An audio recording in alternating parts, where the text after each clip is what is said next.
Magandang gabi, Philippine Air Force. Narito ang magiging lagay ng panahon ngayong araw ng Thursday, June 11, 2026.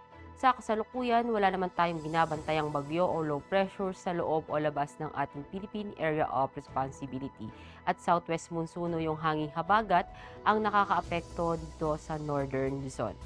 At para nga sa magiging lagay ng panahon para bukas, asahan natin dito sa Batanes, sa Babuyan Island, sa Apayao at Ilocos Norte ang maulap na kalangitan na may mga kalat-kalat na pag-ulan, pagkulog at pagkidlat. At sa Metro Manila, pangalabing bahagi ng Luzon at gayon na rin ang buong Kabisayaan at Mindanao, asahan naman natin yung bahagyang maulap hanggang maulap na kalangitan na may mga pulupulong pag-ulan, pagkulog at pagkidlat.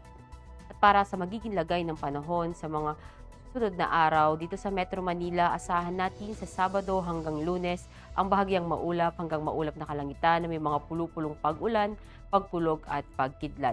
Maging dito sa Cavite, sa Lipa, sa May Angeles, sa Puerto Princesa, sa Kalayaan Island, sa Mactan, sa Zamboanga at Davao.